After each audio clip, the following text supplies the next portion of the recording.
অভয়নগর উপজেলার নওয়াপাড়া পৌর বিএনপির পদত্যাগ করা সাংগঠনিক সম্পাদক ও সাবেক পৌর কাউন্সিলর মোহাম্মদ মুজিবর রহমান জামায়াতে ইসলামীতে যোগদান করেছেন। একই সঙ্গে যোগ দিয়েছেন তার অর্ধশত কর্মী সমর্থক।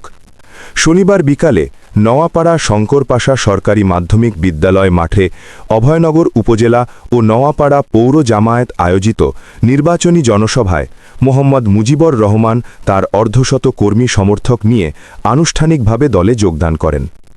এ সময় ৮৮ যশোর ৪ সংসদীয় আসনে ১০ দলীয় জোটের মনোনীত দাড়িপাল্লা প্রতীকের প্রার্থী ও যশোর জেলা জামায়াতের আমির অধ্যাপক গোলাম রসুল ফুল দিয়ে তাঁদের বরণ করেন।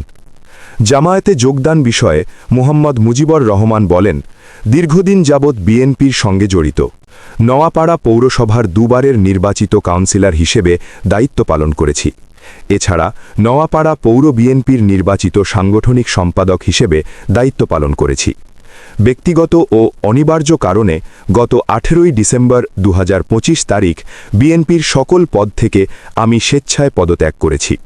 মুজিবর রহমান আরও বলেন, বাংলাদেশ জামায়াতে ইসলামীর কর্মকাণ্ড আমাকে মুগ্ধ করেছে, যে কারণে জামায়াতের রাজনীতির সঙ্গে একাত্মতা ঘোষণা করে নির্বাচনী প্রচার কাজ শুরু করার ইচ্ছা পোষণ করেছি। আমার সঙ্গে কমপক্ষে ৫০ জন কর্মী সমর্থকও যোগদান করেছেন। এ ব্যাপারে অভয়নগর উপজেলা জামায়াতের আমির সরদার শরীফ হোসেন বলেন, নওয়াপাড়া পৌর বিএনপির সাবেক নেতা মুজিবর রহমান তার অর্ধশত কর্মী সমর্থক নিয়ে জামায়াতে যোগদান করেছেন, কারণ জামায়াত দেশ ও জনগণের কথা বলে, সাধারণ মানুষের দুঃখে পাশে থাকে।